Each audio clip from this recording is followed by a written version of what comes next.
Vous tous qui avez soif, venez vers l'eau, même celui qui n'a pas d'argent. Venez, achetez et mangez. Venez, achetez du vin et du lait, sans argent, sans rien payer. Pourquoi dépensez-vous de l'argent pour ce qui n'est pas du pain? Pourquoi vous fatiguez-vous pour ceux qui ne rassasient pas? Écoutez-moi donc et mangez ce qui est bon, et vous vous délecterez de mets succulents.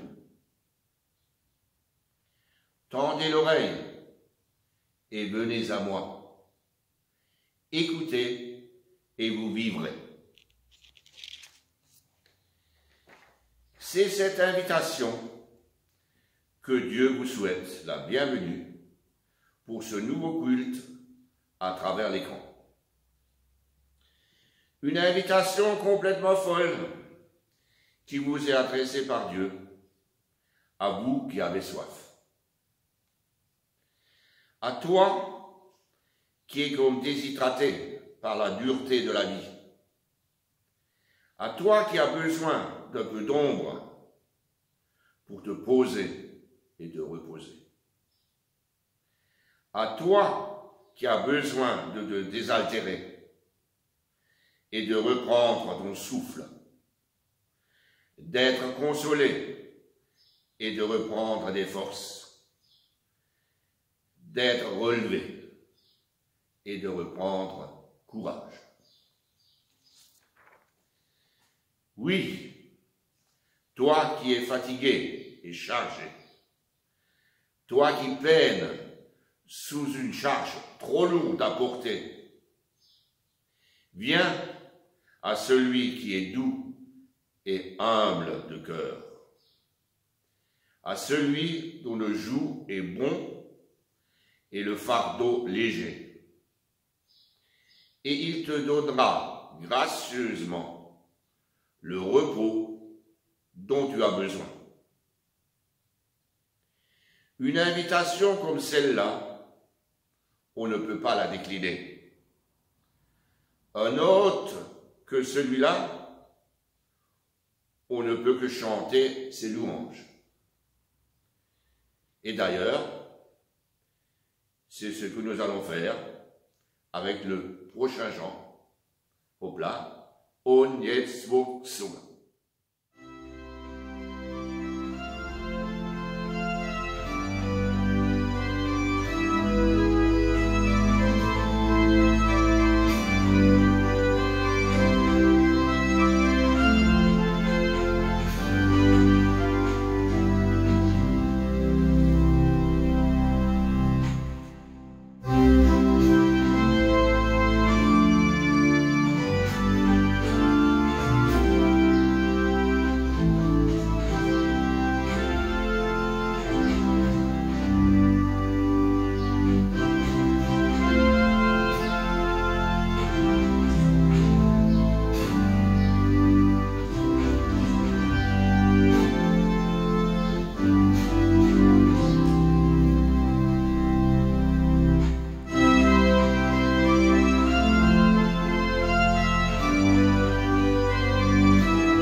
Seigneur, en toi est la source de la vie.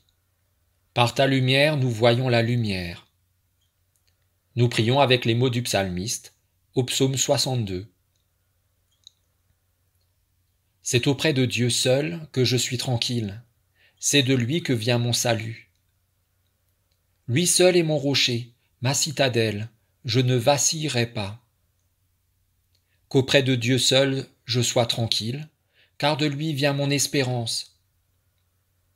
Sur Dieu repose mon salut et ma gloire.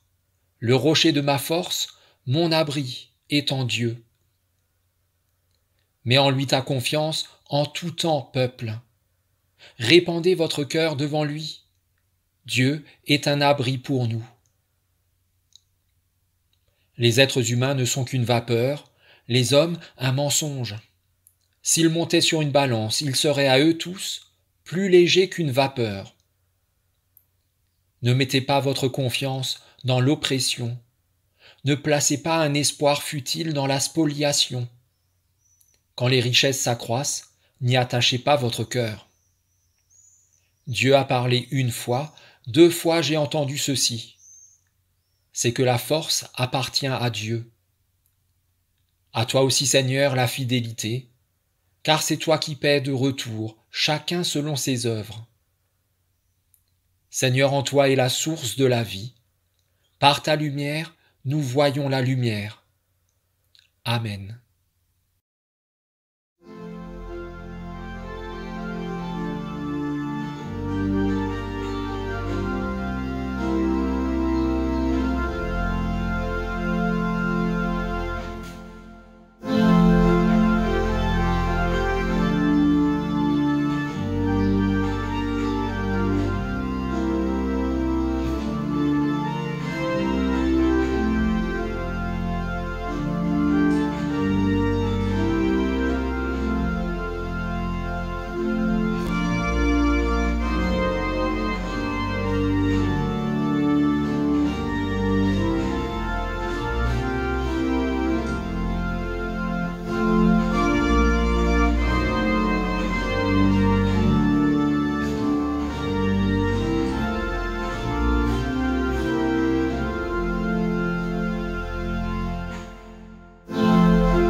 Au crépuscule de sa vie, un maître juif raconte à ses proches venus l'entourer. Dans ma jeunesse, j'avais déjà une grande confiance en Dieu, mais je n'étais pas doué d'une grande patience. Et comme je voulais hâter la venue du Messie, et que le Talmud disait que celle-ci n'arriverait que le jour où tous les hommes seraient repentis, j'ai décidé d'agir sur eux. J'étais tellement plein de bonne volonté que j'étais persuadé d'y arriver. Mais par où commencer? Le monde est si vaste et l'humanité si nombreuse. Je commencerai par le pays que je connais le mieux, le mien, mon pays. Mais mon pays est encore trop énorme.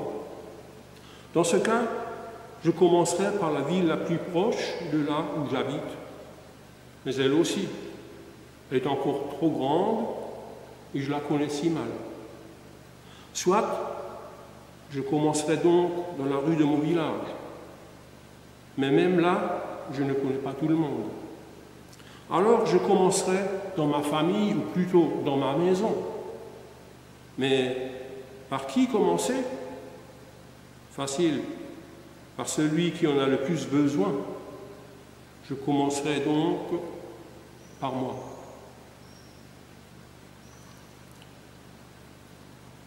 Nous prions. Seigneur, me voici devant toi avec ma vie partagée, avec ma soif de te suivre et mes résistances à ton appel, avec mon désir d'aimer mon prochain et mes égoïsmes, avec ma quête de lumière et mes obscurités, avec ma foi et mes doutes. Me voici devant toi tel que je suis et tu m'appelles à la conversion. Tu m'appelles à me tourner vers toi, à déposer mes craintes et mes lâchetés, à me dépouiller de mes illusions, à laisser ta lumière se poser sur mes ténèbres. Me voici devant toi tel que je suis, et je veux te suivre, Seigneur. Accepte ma repentance et enracine-moi dans ta confiance. Amen.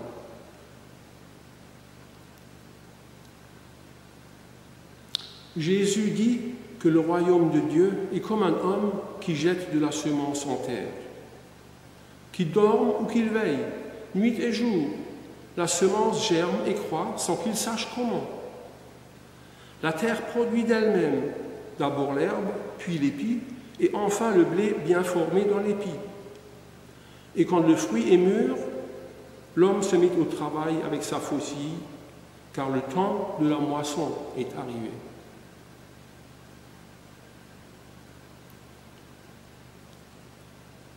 Le royaume de Dieu n'est pas une haute montagne qu'il te faut escalader. Le royaume de Dieu n'est pas une soudaine explosion qui renverse tout. Le royaume de Dieu n'est pas une révolte armée avec d'inévitables dommages collatéraux. Le royaume de Dieu est une petite graine plantée dans la terre dont tu es formé. Sa semence est en toi. Laisse-la germer, grandir, s'épanouir. Le royaume de Dieu est cette grâce insondable inscrite dans les creux de ta vie. Il est cette parole qui te dit qu'au-delà de tes refus, de tes chutes et de tes oublis, tu es aimé de Dieu. Que cette parole s'enracine en toi, dans tes jours et dans tes nuits, dans tes rêves et dans ta vie. Amen.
insondable.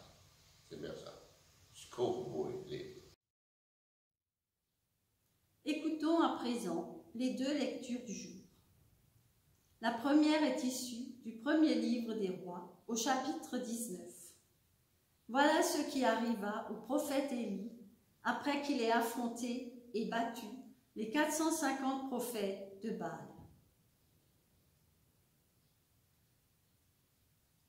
Le roi Achab raconta à sa femme Jézabel tout ce qu'avait fait Élie, le prophète, et comment il avait tué par l'épée tous les prophètes de Baal.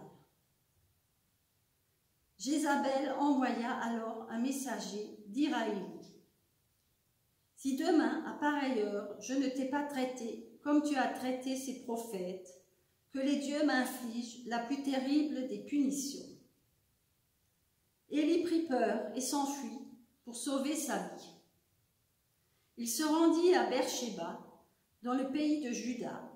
Là, il laissa son serviteur, puis il marcha pendant une journée dans le désert et alla s'asseoir sous un arbuste un genêt. Il souhaitait mourir et il dit : « Maintenant, Seigneur, j'en ai assez. Reprends ma vie, car je ne vaux pas mieux que mes ancêtres. » Puis il se coucha et s'endormit sous le genêt. Mais un ange vint le toucher et lui dit : « Lève-toi et mange. » Élie vit en effet, près de lui, une de ces galettes que l'on cuit sur des pierres chauffées et un pot d'eau. Après avoir mangé et bu, il se recoucha. Mais l'ange du Seigneur revint le toucher et lui dit : « Lève-toi et mange, car tu devras faire un très long voyage. » Élie se leva donc pour manger et boire. Puis, avec les forces trouvées dans ce repas, il marcha 40 jours et 40 nuits, jusqu'à l'Horeb, la montagne de Dieu. Arrivé à l'Horeb, Élie entra dans une caverne où il passa la nuit. Alors le Seigneur lui adressa la parole. « Pourquoi es-tu ici, Élie » Élie répondit : « Seigneur Dieu de l'univers, je t'aime tellement que je ne peux plus supporter la façon d'agir des Israélites. En effet, ils ont rompu ton alliance, ils ont démoli tes autels, ils ont tué tes prophètes. Je suis resté moi seul, et ils cherchent à m'ôter la vie. » « Sors, lui dit le Seigneur, tu te tiendras sur la montagne devant moi, je vais passer. » Aussitôt un grand vent souffla, avec une violence telle qu'il fendait les montagnes et brisait les rochers devant le Seigneur. Mais le Seigneur n'était pas présent dans ce vent. Après le vent, il y eut un tremblement de terre. Mais le Seigneur n'était pas présent dans le tremblement de terre. Après le tremblement de terre, il y eut un feu. Mais le Seigneur n'était pas présent dans le feu. Après le feu, il y eut le bruit d'un léger souffle. Dès qu'Élie l'entendit, il se couvrit le visage avec son manteau, il sortit de la caverne et se tint devant l'entrée. Il entendit de nouveau une voix qui disait : « Pourquoi es-tu ici, Élie » Élie répondit de la même façon que la première fois. Mais le Seigneur lui dit : « Va, retourne à Damas. Tu iras y consacrer de ma part Hazaël comme roi de Syrie. Puis tu iras consacrer Jéhu comme roi d'Israël et Élisée pour te succéder comme prophète. » La seconde lecture est tirée de l'évangile de Luc au chapitre 10. Un passage très connu dans lequel nous découvrons deux sœurs à l'attitude très différente. Alors que Jésus et ses disciples étaient en chemin, il entra dans un village où une femme appelée Marthe le reçut chez elle. Marthe avait une sœur, appelée Marie, qui, après s'être assise aux pieds du Seigneur, l'écoutait parler. était très affairée à tout préparer pour le repas. Elle survint et dit, « Seigneur, cela ne te fait-il rien que ma sœur me laisse seule pour accomplir tout le travail? Dis-lui donc de m'aider. » Le Seigneur lui répondit, « Marthe, Marthe, tu t'inquiètes et tu t'agites pour beaucoup de choses, mais une seule est nécessaire. Marie a choisi la meilleure part, qui ne lui sera pas enlevée. » Exténué, le prophète Élie s'est posé pour attendre la mort, mais sa lassitude n'était pas le bout de son chemin. Hyperactive, Marthe a râlé pour obtenir plus de considération. Mais sa mauvaise humeur n'était pas le bout de son chemin. Éblouie, Marie s'est abandonnée aux paroles de vie de Jésus. Mais sa bonne part n'était pas le bout de son chemin. Chacune de nos journées est une étape sur notre chemin de foi. Puissions-nous ne pas nous arrêter avant d'être arrivés à destination, dans les bras de notre Père divin, qui renouvelle nos forces et notre foi. Amen.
Jésus dit, « Venez à moi, vous tous qui êtes fatigués et chargés, et je vous donnerai du repos. » Alors question, êtes-vous fatigué?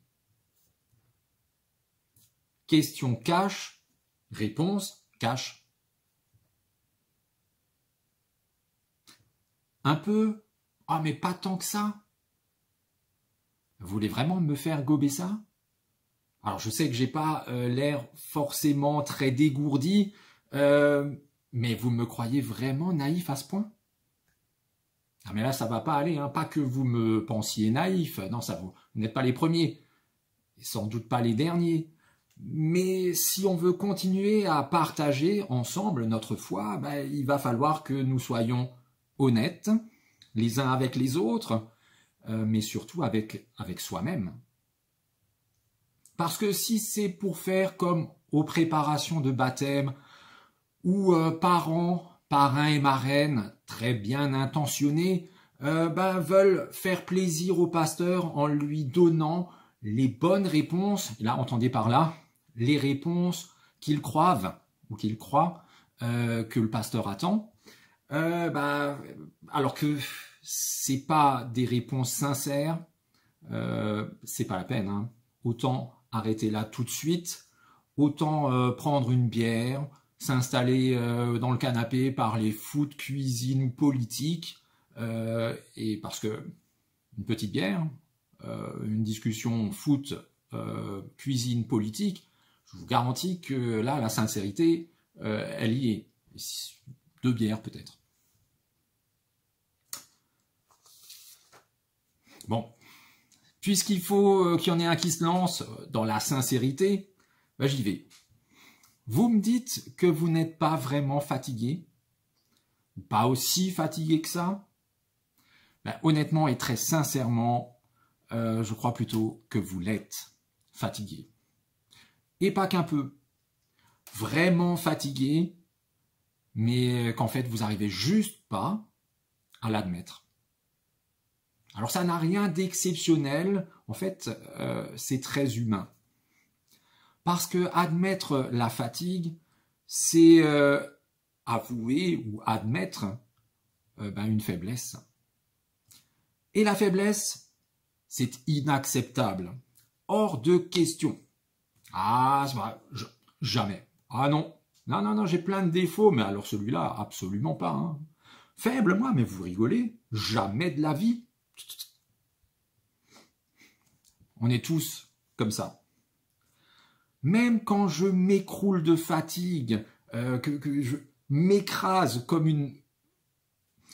je vais pas reconnaître que je suis au bout de mes forces, que j'ai plus d'énergie, plus d'envie, plus d'espoir. Et même si c'est pas par orgueil ou par fierté mal placée, ça peut être ça, mais ça peut aussi être autre chose, c'est parce qu'en fait, tout simplement, j'ai même pas le droit d'être fatigué. Je ne peux pas ne plus avoir d'énergie, parce que j'ai beaucoup trop de choses à faire, j'ai beaucoup de responsabilités, et surtout, et ça c'est très important pour moi, mais pour vous aussi, j'en suis sûr, il faut que je m'occupe de ma famille. Ils ont besoin de moi et ils comptent sur moi. Devinez quoi? Si vous me dites ça, quand vous me dites ça, là, je vous crois. Là, je sais que vous êtes sincère. Je sais que c'est vrai aussi. Je connais pas mal d'entre vous, je connais un petit peu votre vie. Je sais en partie tout ce que vous faites au boulot, en famille, en paroisse, dans d'autres associations. Je sais en partie tout ce qui pèse sur vous. Je sais en partie ce que vous portez à longueur de temps sur vos épaules. Ce qui me fait reformuler la question initiale de cette façon-là. Êtes-vous chargé?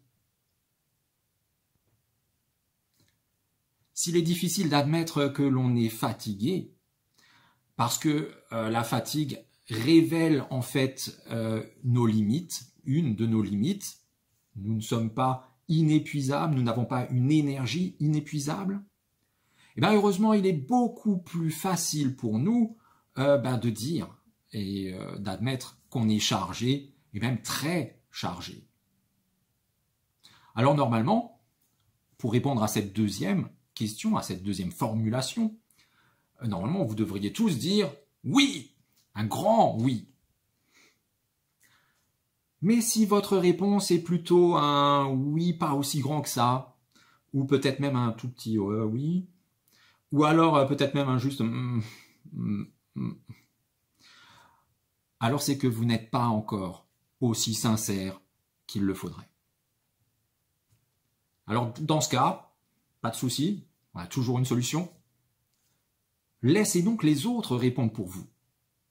Bah si, vous savez, ces autres pour qui vous comptez, ceux pour qui vous êtes un être cher, ceux qui vous aiment et qui vous disent, même souvent, de lever le pied, de vous poser, de vous reposer, de prendre soin de vous, d'arrêter de vous agiter dans tous les sens, parfois même, souvent même, pour rien. Même si vous êtes jeune et que vous ne le sentez pas encore passer, même si votre fonctionnement est celui-ci, l'hyperactivité depuis tellement longtemps que vous ne pouvez pas fonctionner autrement, même si tout ce que vous faites est vraiment bénéfique au bénéfice de ceux pour qui vous le faites. Écoutez-les vous dire que non seulement vous êtes chargé, mais que vous l'êtes même trop. C'est plus que très, c'est trop. Vous êtes en fait surchargé. Alors pour être surchargé, vous dites, ben non, je ne suis pas surchargé, d'autres sont surchargés, pas moi. En fait, pour être surchargé, c'est pas besoin d'en arriver au gouffre dans lequel le prophète Élie se trouvait. On appelle ça aussi la dépression. Non, pas besoin d'aller aussi loin, parce que la dépression, c'est le stade ultime de la surcharge. Le stade même, malheureusement, souvent final. Quand quasiment tout ce qui vous faisait tenir s'est brisé, et que votre vie ne tient littéralement plus qu'à un tout petit fil. Quand on en arrive là, c'est qu'on est surchargé depuis bien longtemps déjà. Même pas besoin d'être une Marthe en puissance, avec son aigreur, pas celle de son estomac, non, celle de son humeur. Plus aucune joie à rien, toujours morose. Plus de sourire, toujours des rouspétages et des reproches. Les autres font ou ils font pas, de toute façon ils peuvent faire ce qu'ils veulent, ils feront jamais rien de bien. Non, pour être surchargé, il n'est même pas besoin d'être surchargé comme Marie. J'imagine que certains parmi vous sont un peu surpris, peut-être même sceptiques. Marie, celle du texte, elle est surchargée. Non mais, bah si, même si vous trouvez ça bizarre. Alors moi je trouve bizarre justement l'inverse, qu'on puisse penser que Marie n'était pas surchargée. Je trouve bizarre qu'on imagine que la vie de la Marie de ce texte, que cette vie était une vie insouciante, faite de légèreté, de fête et de rire, et voilà. Juste parce que ce jour-là, dans ce texte, elle a choisi la meilleure part. D'ailleurs, Jésus le dit, elle ne s'est pas juste assise par fainéantise, elle a choisi de puiser directement à la source d'eau vive. Et c'est ça la meilleure part, celle qui ne lui sera jamais retirée, elle a bu de cette eau qui désaltère vraiment. Oui, je trouve ça bizarre de croire que Marie a une vie facile, parce qu'en fait, ce qu'elle a vécu ce jour-là ne nous dit rien sur les autres jours, le reste de sa vie. Seulement qu'à ce moment-là, elle a saisi l'invitation qui lui était donnée, contrairement à sa sœur qui, elle est passée complètement à côté. Elle avait l'invité le plus prestigieux qu'on puisse avoir, et bien qu'est-ce qu'elle fait? Elle court à gauche, à droite, voilà, comme si en fait il n'était pas là. D'ailleurs, dans l'évangile de Jean, la Marie de notre texte est aussi la femme qui lave les pieds de Jésus avec ses larmes, qui les essuie avec ses cheveux et qui ensuite verse sur eux un parfum de très grand prix. Alors que dans les autres évangiles, cette femme qui fait ça, avec ses larmes, ses cheveux et ce parfum, on nous dit simplement que c'est une femme pécheresse, à qui Jésus pardonne énormément de péchés, tous ses péchés, parce qu'elle a énormément aimé. Et une femme pécheresse, dans le contexte de l'époque, c'était bien souvent une prostituée. Croyez-vous que la vie d'une prostituée soit une sinécure, que ce soit à cette époque-là ou à n'importe laquelle? Non, c'est une vie horrible. Pour de nombreux théologiens, également, cette Marie de notre texte est aussi la femme dont Jésus a chassé 7 démons. Marie, Madeleine, Marie de Magdala. Croyez-vous qu'une vie soumise aux puissances du mal soit une sinécure? Ah non, c'est une vie horrible, à cette époque-là, comme à n'importe laquelle. Alors, revenons-en un petit peu à vous. Si vous n'arrivez pas à admettre par vous-même votre fatigue, votre excès de charge, si vous ne me croyez pas moi quand je vous le dis, si vous ne croyez pas vos chers et tendres, proches et bien-aimés, lorsqu'ils vous le disent, croyez-en au moins Jésus. Venez à moi, vous tous qui êtes fatigués et chargés, et je vous donnerai du repos. Croyez-vous qu'il dit ça à la légère, juste pour faire une belle phrase que 2000 ans après, des gens seront heureux de sortir comme ça pour en société à Nouvel An? Ah, j'ai une belle citation. Non. Jésus connaît votre situation, votre réalité, votre vie. Il sait votre fatigue et le poids qui vous pèse. C'est pourquoi il vous offre son repos. Comme il l'a dit à un autre moment, celui qui n'est pas malade n'a pas besoin de médecin. Ici c'est pareil. Celui qui n'a pas soif n'a pas besoin de cette eau gratuite que Dieu lui offre. Celui qui n'est pas fatigué ni chargé n'a pas besoin de ce repos bénéfique que Jésus lui offre. S'il vous l'offre, c'est que vous en avez effectivement besoin. Le repos, parce que vous êtes épuisé.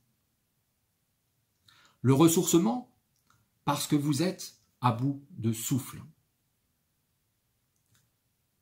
La restauration, parce que vous n'êtes pas encore arrivé au bout de votre route. Oui, il ne vous offre pas tout ça juste comme ça pour le plaisir. Il vous offre tout ça parce que, comme Élie, vous avez encore du chemin à parcourir. Comme lui, vous avez encore des choses à accomplir. Être là pour ceux que vous aimez et qui vous aiment et qui ont besoin de vous. Vous l'avez dit, d'une certaine façon, c'est important pour vous. Être là pour celui, le grand celui qui vous aime, et pour annoncer sa bonne nouvelle. Comme Marthe, vous avez à retrouver le goût de la vie. Pour ne plus faire les choses juste parce qu'il faut les faire, mais les faire parce qu'elles font du bien aux autres et à vous-même. Pour ne plus faire toujours et encore plus comme si le bonheur était une question de quantité et de performance. Comme Marie, celle de notre texte également, vous avez à saisir la bonne part, celle qui vous libère de vos ratés passés, de vos chutes passées, de vos démons passés. Peut-être que vous vous dites que tout ça est très intéressant, mais que vous pensez quand même que le repos, c'est pas pour vous, vous n'êtes pas fatigué à ce point, le repos c'est aussi une perte de temps, etc., etc. Alors, j'ai encore un argument à faire valoir. Peut-être, si tous les autres ne fonctionnent pas, celui-là vous parlera. Moi, il me parle, sinon je ne le donnerai pas. C'est une intuition géniale d'un homme qui s'appelle Forrest Gump. Ça vous fera peut-être changer d'avis. À un moment de l'histoire, Jenny, qui est son amoureuse depuis qu'ils sont enfants, alors lui, il est amoureux, elle sait pas trop, elle se cherche, elle est un peu paumée. Hein. Toute l'histoire, en fait, elle est un peu paumée. Quand ils sont adultes, à un moment, ils se retrouvent et ils passent plusieurs jours, peut-être des semaines, voire des mois, ensemble, enfin, un temps ensemble. Jusqu'à ce qu'un matin, Jenny, encore une fois, elle s'enfuit, laissant Forrest à nouveau tout seul. C'est là que, sans aucune autre raison que juste l'envie de le faire, Forrest se met à courir. Alors, il se lève là de son perron et commence à courir. Et il se dit qu'il va courir jusqu'au bout de la route. Arrivé au bout de la route, il se dit maintenant je vais courir jusqu'au bout de la ville. Il court jusqu'au bout de la ville. Arrivé au bout de la ville, il se dit puisque j'ai déjà couru jusqu'ici, autant courir à travers tout l'État, attendez, je l'ai noté, de Greenbow, en Alabama. C'est ce qu'il fait, il court à travers tout l'État. Enfin, tout le comté. Et ainsi de suite. Un pas après l'autre, une étape après l'autre, si bien qu'il traverse plusieurs fois tous les États-Unis. Et quand il raconte cette histoire, cette partie de sa vie à une dame, sur un banc, il lui dit « Quand j'étais fatigué, je dormais. Quand j'avais faim, je mangeais. Et quand je devais aller vous savez, j'y allais. » Si lui, héros de fiction, américaine en plus, a besoin de dormir, de manger et d'évacuer, combien plus nous, qui sommes dans la vraie vie, en avons-nous besoin?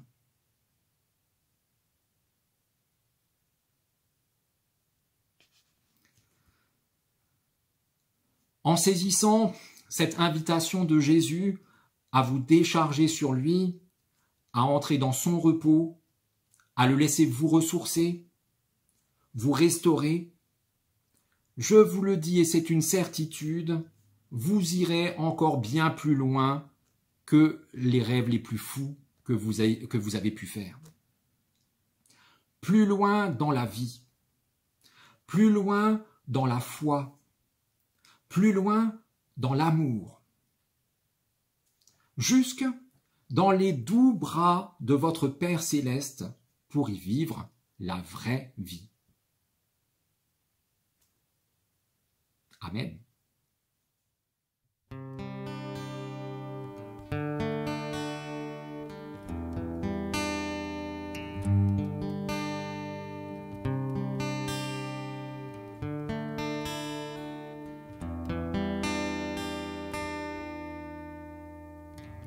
Je m'éveille, je saisis ta passion. Tous mes rêves prennent vie. Je veux vivre avec toi. Ma vie, c'est là ma décision. Tu me relèves et mes yeux s'émerveillent. Ton enfant adoré, parfaitement libéré en toi. Mon âme tu chériras. Regarde le soleil déchirer les nuages, le noir et le blanc se changer en couleur. Tout est beau dans les bras de mon sauveur.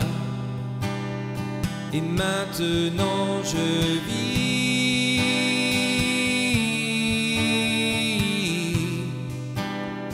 Et maintenant je vis.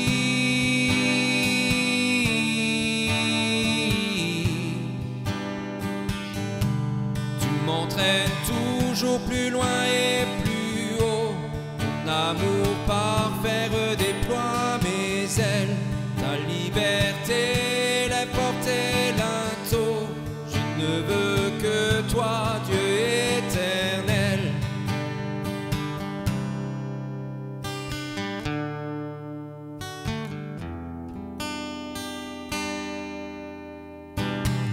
Tu guides mes pas, tu es là près de moi. Ton amour m'accomplit, rien ne surpasse la vie. En toi, tu m'as créé et choisi. Tu m'appelles tendrement par mon nom. Tu m'offres le repos, décharger mon fardeau sur toi pour repartir à zéro.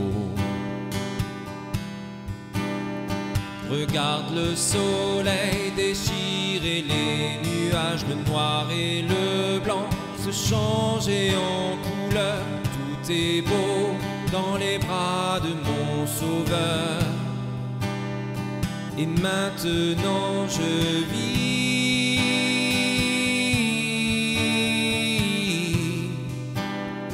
Et maintenant je vis.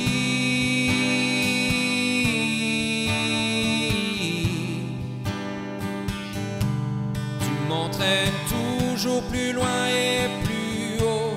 Ton amour parfait redéploie mes ailes. Ta liberté les porter linteau. Je ne veux que toi, Dieu éternel. Tu m'entraînes toujours plus loin et plus haut. Ton amour parfait redéploie mes ailes. Ta liberté les porter linteau. Je ne veux que toi, Dieu éternel.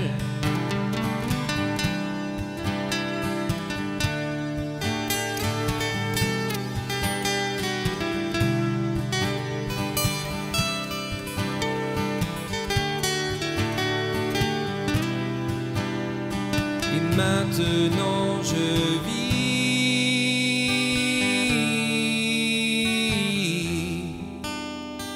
Et maintenant je vis.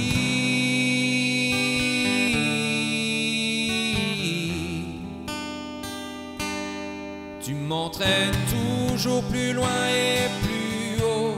Ton amour parfait redéploie mes ailes. Ta liberté les porter linteau. Je ne veux que toi, Dieu éternel. Tu m'entraînes toujours plus loin et plus haut. Ton amour parfait redéploie mes ailes. Ta liberté les porter linteau. Je ne veux que toi, Dieu éternel.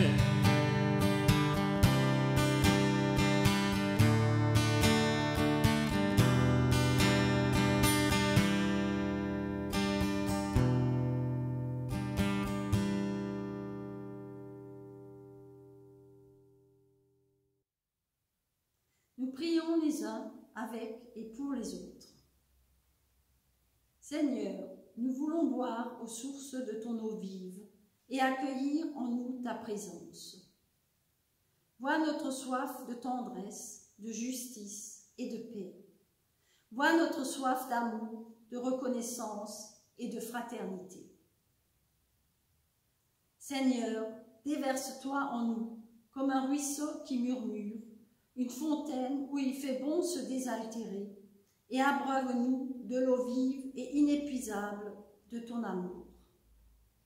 Viens et coule en nos vies pour nous régénérer, pour nous renouveler. Alors pourra jaillir en nous le désir de rafraîchir ces autres qui nous entourent et qui se penchent, comme nous, sur les citernes lézardées de l'égoïsme et de la violence.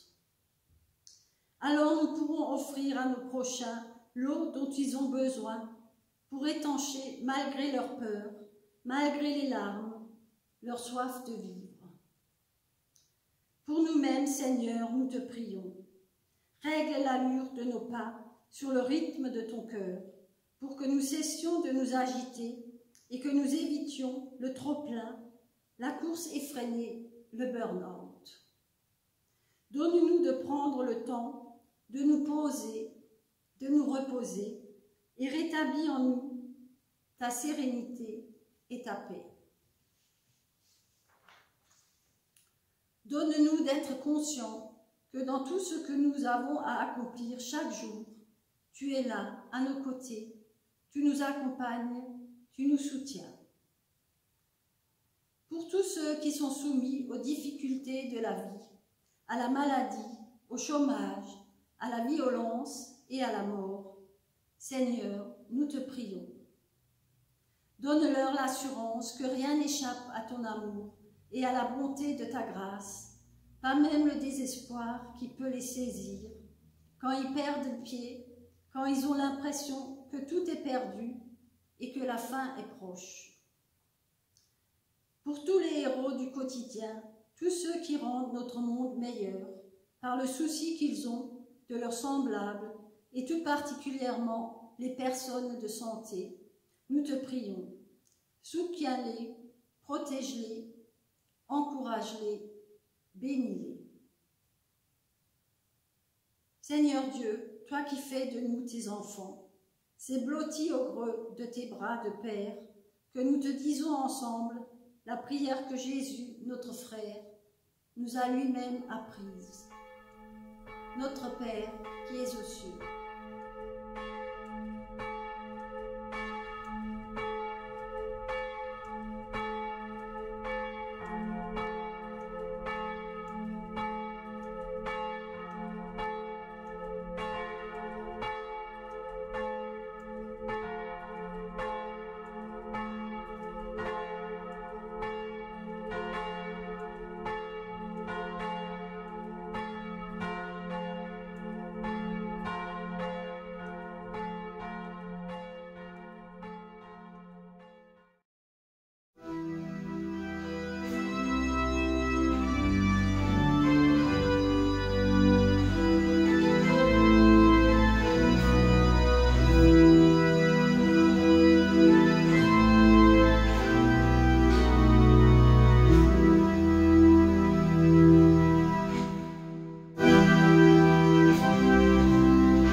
Et voilà que ce culte touche déjà à sa fin. Allons dans cette semaine et dans nos vies avec l'assurance que nos vies reposent bel et bien entre les mains de Dieu et qu'auprès de lui se trouve le repos et les forces dont nous avons besoin pour nous relever et continuer notre route parmi nos sœurs et nos frères et jusqu'à la maison du Père. Car, comme le dit l'apôtre Paul, maintenant, en Jésus-Christ, vous qui autrefois étiez loin, vous êtes devenus proches par le sang du Christ. Par lui, en effet, nous avons les uns et les autres accès auprès du Père dans un même esprit. Ainsi donc, vous n'êtes plus des étrangers ni des exilés, mais vous êtes concitoyens des saints, membres de la famille de Dieu. Prenez bien soin de vous, avec un courage renouvelé et une confiance indestructible. Et soyez bénis, vous êtes bénis. Amen. Et maintenant, comme d'habitude, nous allons chanter le dernier chant, das letzte Lied. S'il vous plaît.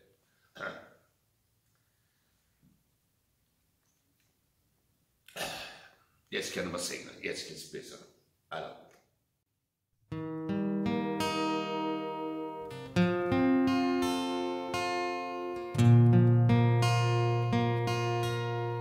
Si la lune me glace et le soleil menace, Créateur des étoiles, mon secours est en toi. Si mes larmes ruissellent et que mon pas chancelle, Créateur de la terre,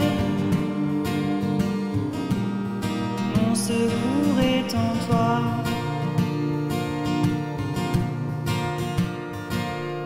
Je lève les yeux vers les hauts sommets. Toi seul est mon Dieu. Je proclamerai. Toi seul est ma force. Toi seul me restaure. Mon secours est en toi.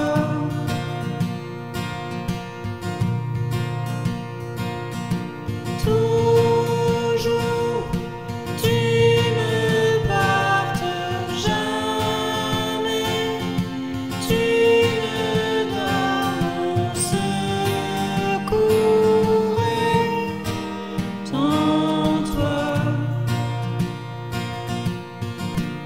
Si la peur m'envahit et mon âme chavire, Créateur de la vie, mon secours est en toi.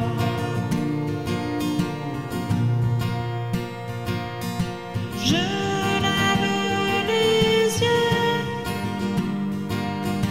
vers les hauts sommets.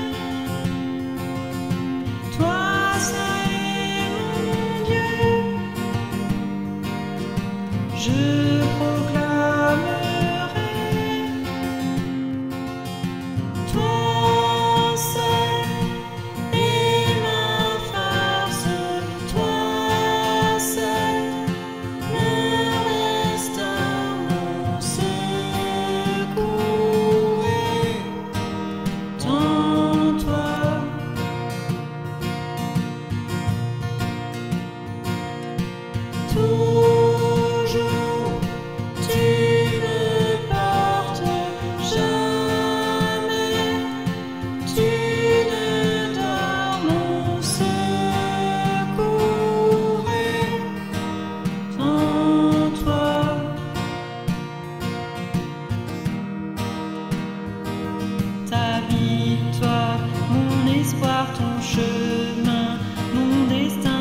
refuge, tout est en toi, ta victoire, mon espoir, ton chemin, mon destin, ton salut, mon refuge, tout est en toi.